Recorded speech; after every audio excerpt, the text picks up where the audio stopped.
Hello everyone, and welcome back to our series. Last week, we left Xiaoling and Jieming in a really tough spot, dealing with their own conflict while their family faced immense health challenges.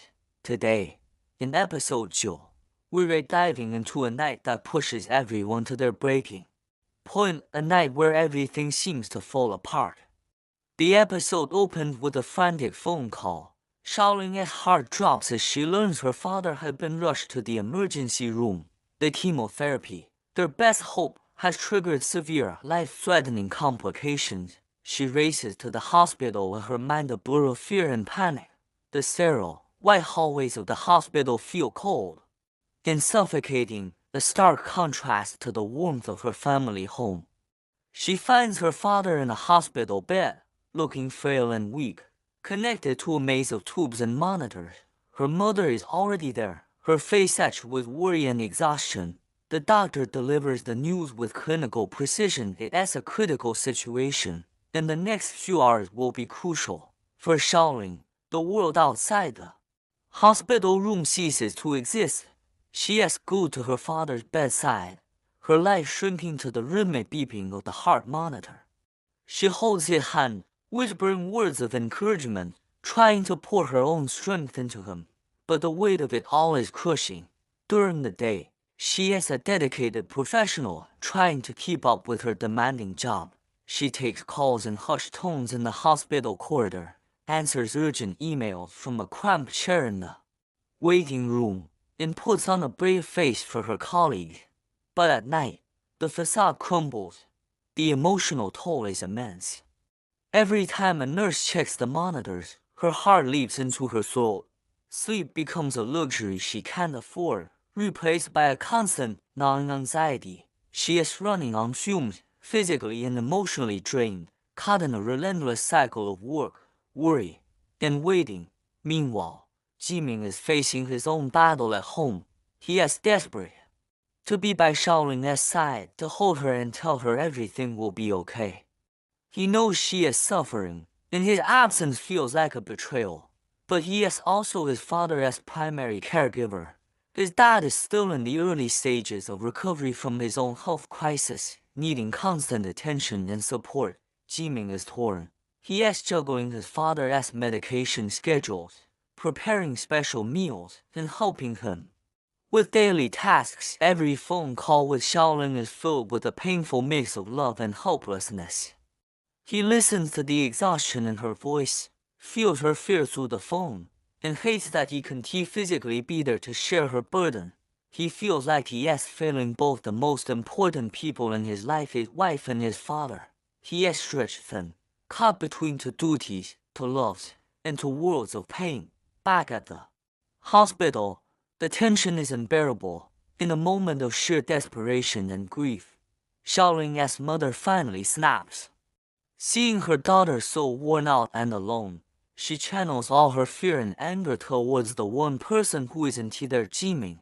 She turns to Xiaoling, her voice trembling with accusation. Look at you. You're exhausted, and where is he? Where is your husband? If you hadn't been fighting, you would have been home with us. He would have been here. This is his fault. My daughter shouldn't be going through this alone.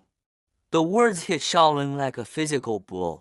Her mother's grief has twisted into blame, aimed directly at the man she loves. She is not just grieving her husband's illness. She is grieving the fractured state of her daughter's marriage, and in her pain, she conflates the two. Xiaoling is shattered. She is caught in an impossible crossfire. On one side, there is her mother, consumed by grief and fear, lashing out in a desperate attempt to make sense of the chaos. Xiaoling understands her mother's pain, knows the accusations come from a place of love and desperation. She wants to defend Jieming, to explain that he is also dealing with his own family crisis, that he is not just absent out of selfishness. But how can she argue with her grieving mother at her father's bedside? How can she add more conflict to an already explosive situation? On the other side is her love for Jieming. Her mother's words feel deeply unfair.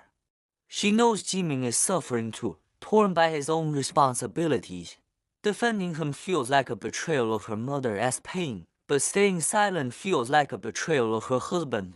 She is paralyzed, standing in the emotional wreckage, with no right answer and no easy way out.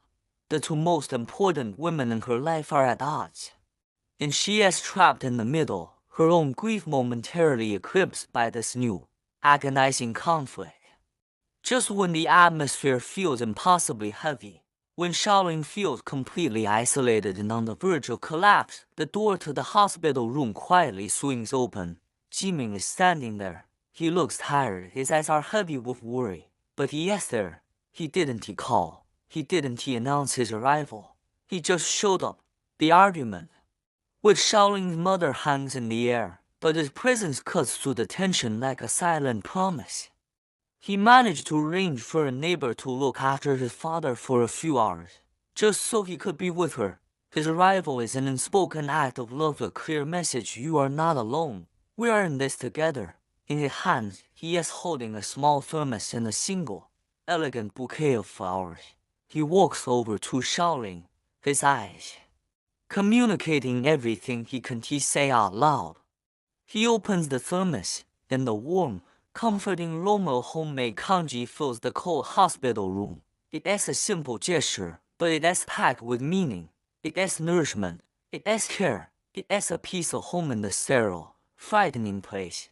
The flowers are a peace offering, not just for Xiaoling, but a quiet apology to her mother. A recognition of her pain. He doesn't say much. He just hands her the spoon and gently says, "You need to eat." In that moment, the fight, the blame, and the distance between them seem to melt away. It is not a grand, dramatic reconciliation. It is something quieter, and perhaps more profound. It's a small, gentle step back towards each other, a flicker of light on the darkest night of their life. This episode really shows us how crisis can both tear people apart and bring them together in unexpected ways. Jieming's simple act of showing up with congee and flowers speaks volumes about his character and his commitment. What did you all think of this powerful moment? Was Xiaoling's mother right to be angry, or was she unfair to Jieming? Let me know your thoughts in the comments below. It was a heavy episode, but one filled with so much raw human emotion. Thank you so much for joining me for this recap of episode 2. If you reinvested in Xiaoling and Jieming's journey, make sure you subscribe to the channel and have those notifications turned on so you don't miss our breakdown of the next episode. We'll see you then. Thank you for watching.